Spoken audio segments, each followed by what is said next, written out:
Humanitarian assistance saves lives, but it will not solve the problem if the economy of Afghanistan collapses. We also need to make sure we do everything we can to prevent the economic collapse of the country. Already before the Taliban takeover in August, Afghanistan's fragile economy, which has been kept afloat by foreign aid over the past 20 years, suffered from the impact of drought and COVID. Right now, with assets frozen and development aid paused, the economy is breaking down.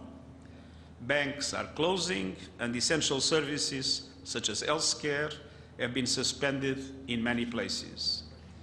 We need to find ways to make the economy breathe again. Let's go to our diplomatic editor, James Bays, at the United Nations. And James, tell us about the significance of the timing of this call from Guterres.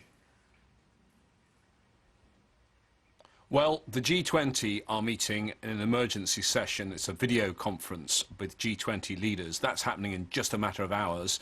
They'll be talking specifically about Afghanistan, trying, I think, to get a joint position on Afghanistan ahead of the big G20 summit, which is just 2 weeks away. And, of course, these are the richest countries on earth, the ones that have the power to perhaps help the people of Afghanistan, which, as you heard the Secretary-General say there, is facing what he says is a make-or-break moment with the economy potentially collapsing. Now, what's clear to me from speaking to diplomats is there's no way that those G20 countries, and certainly the Western countries, the US and its allies, are going to allow all of Afghanistan's money, estimated to be about $10 billion that's currently frozen, to be unfrozen and given to the Taliban.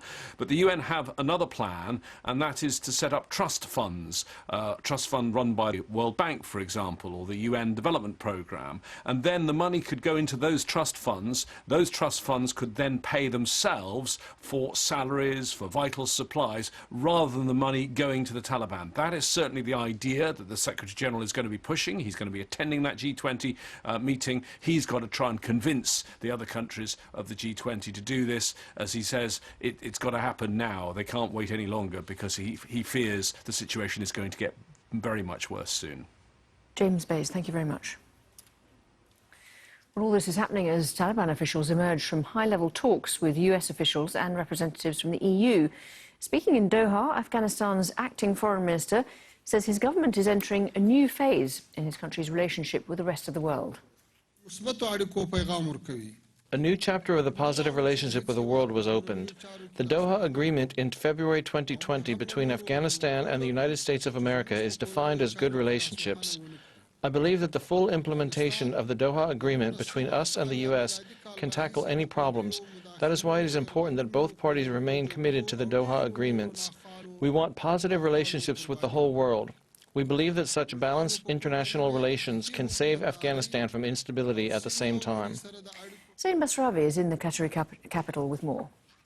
Acting Foreign Minister of the Afghan Taliban government, Mr. Muttaqi, here in Doha, spoke during a speech at a Center for Conflict Resolution about inclusivity. Inclusivity, he said, is not a problem under the Taliban, and he boasted about the fact that 500,000 civil servants that worked under the former government have not been fired, have not been placed under threat, have been told to come back to their jobs and are currently working. He said that passports are being issued again and women are part of that workforce. He was asked point blank in a follow-up question, does that 500,000 strong civil service include women? And he said in one word, yes. He expanded on that then, saying that they've been told to come back. Those that haven't are still being paid their salaries as a show of good faith. 100% of those that worked in the healthcare sector are back to work. 50% of those that worked in the education sector are back to work. So again, the rhetoric on point. It would seem that the Taliban may have turned a page. The rhetoric here is very different from what we've seen in the past with regards to the role of women in a government under the Afghan Taliban. So these are potentially positive signals, but we have to remember that Afghanistan is a difficult, some would say impossible country to govern from a centralized place.